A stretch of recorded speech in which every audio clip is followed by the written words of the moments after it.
Today we're going to talk about the money rules I wish I knew earlier in life. These are things that I wish my younger self would have known or would have put emphasis on or would have put some importance towards it and realized that I needed to put some effort into learning about it and acting on it. And when I say my younger self, I mean myself 6 months ago, a year ago, 5 years ago, 10 years ago.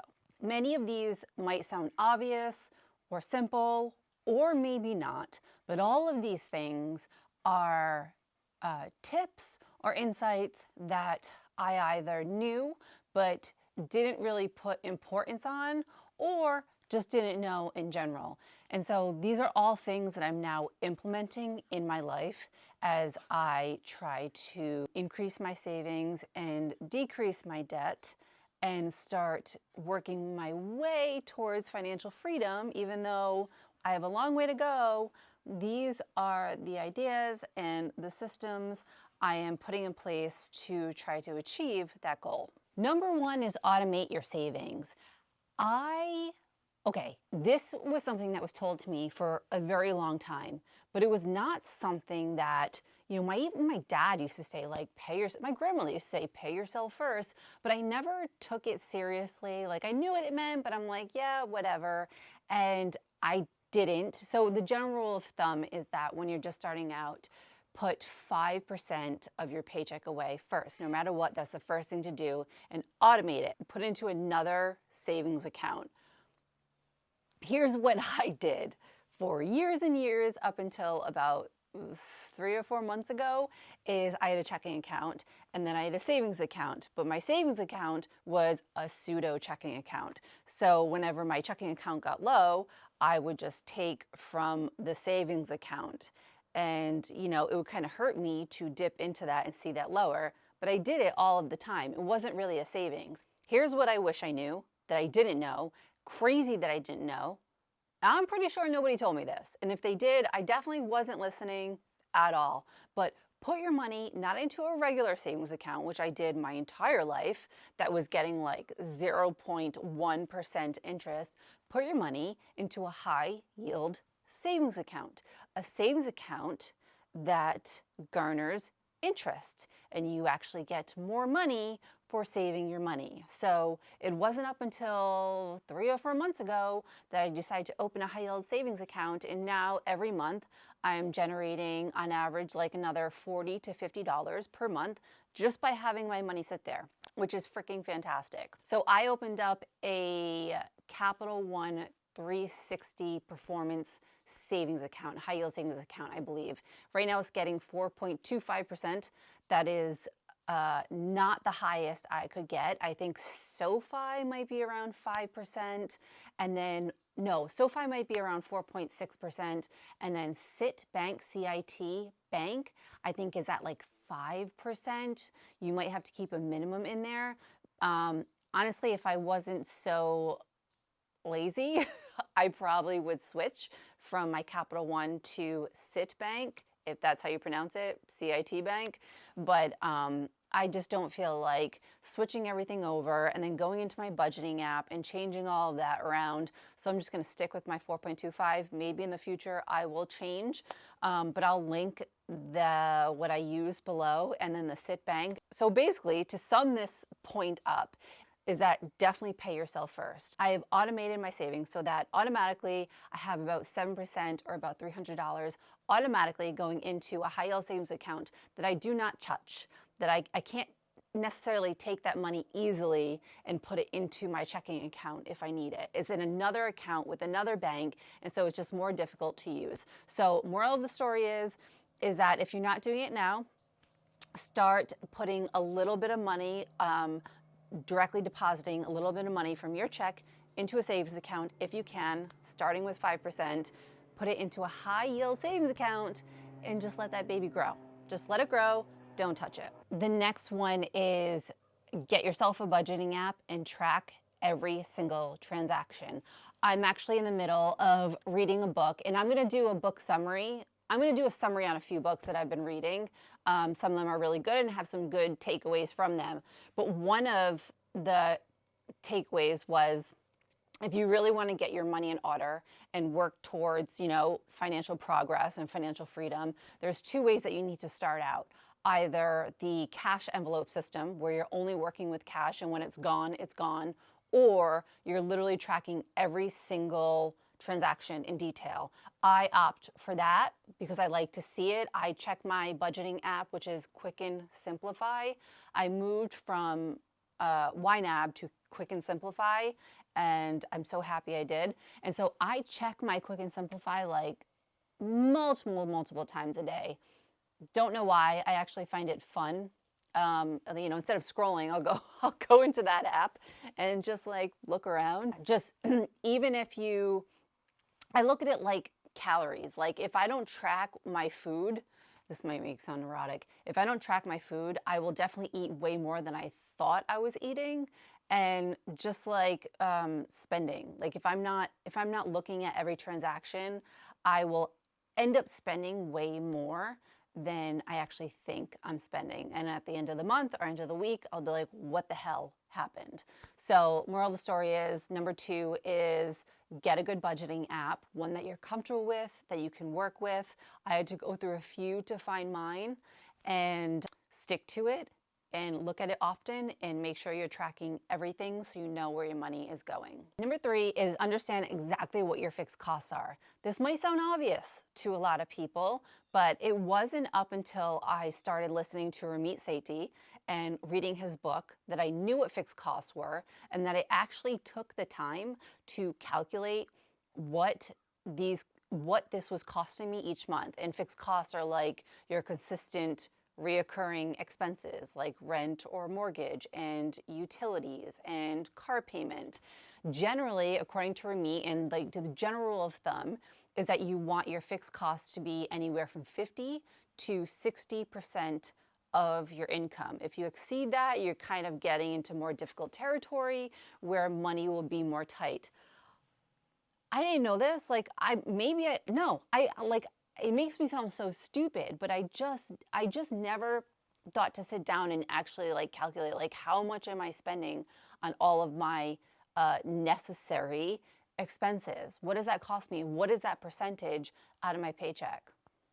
Didn't bother to do it. So if you haven't, or if you don't know, like me, just sit down and try to do it. Calculate all of it, and then figure out what percentage of that is from your take-home pay, and see what you can do to lessen it if you need to. If you're at a comfortable number, great, you're winning. Cancel unused subscriptions. I knew this.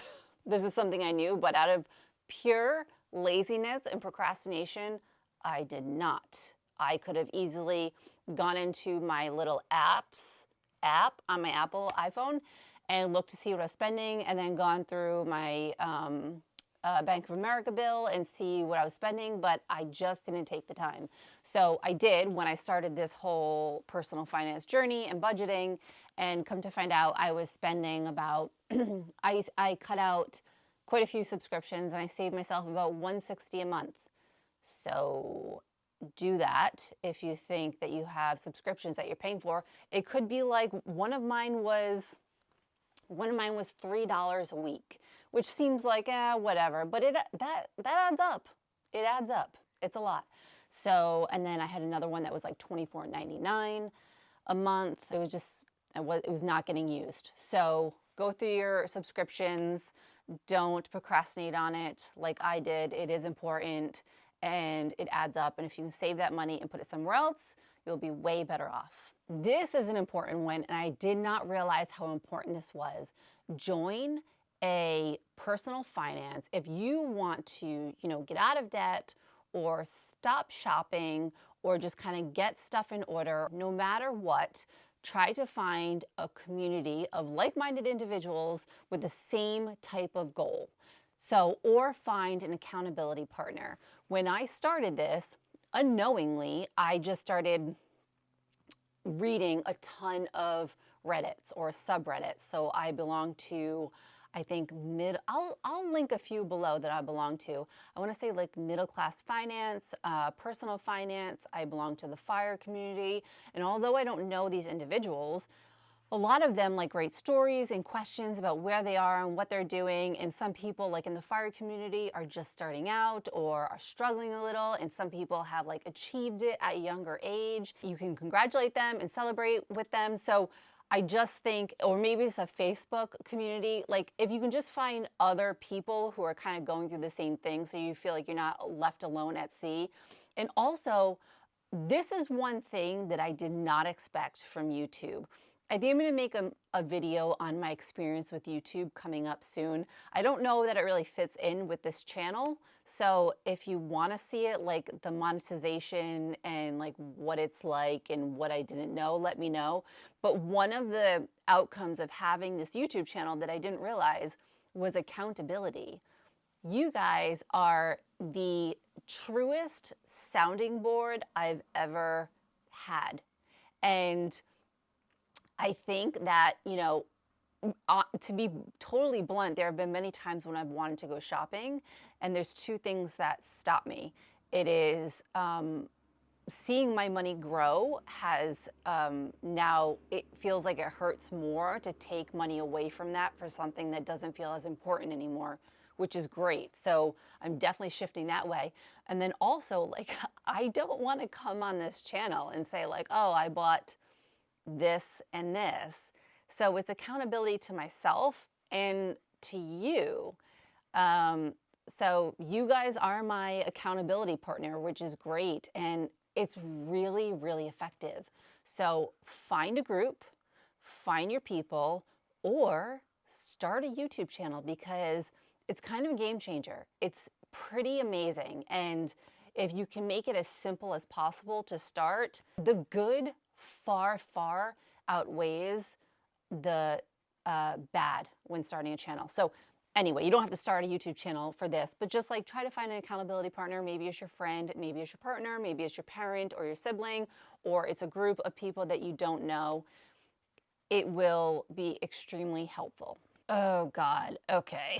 Invest early into a 401k or a Roth IRA or both, and do not take it out. And I feel like all of you will be looking at this video, looking back at me saying, yeah, no kidding. We would never take it out. Who would take it out? I would take it out. I was so, this was like probably the biggest financial mistake I think I've ever made. And the sick feeling I feel now knowing like what I did and how unimportant I felt it was, because I truly felt like I could just build that back up very quickly. And I did not think or know about compound interest at all. I never thought about the long-term negative financial effects it would have on me. So I'm sure most of you are not like me and would never do this. But if there's one person out there considering it, try every other way. So no matter what you do, try to invest in your investment accounts, and whatever you do, do not take that money out because it's not a good idea. This is definitely something that I wish I knew and I didn't know at all, which is aggravating, but I also made some stupid mistakes that I could have avoided had I just been more thoughtful with leasing a car. But I think if I knew this, it might have made a slight difference. I don't know. But this is something, if you're not aware, just, you know, something to throw out there is that if you're leasing a car, follow the 20-40-10 rule. So that means that make sure you put 20% down on your lease car. You don't want to lease a car for any more than 4 years. And the car and all of its expenses, meaning insurance and gas, do not equal more than 10% of your take-home pay. So I didn't know that. Apparently it's a common thing. No idea. So if you're thinking about leasing a car, try to follow that rule to the best of your ability. And I don't know if this is, you know, for everybody, but this is definitely something that helped me. And I'm so glad that I did this and I am doing this, is at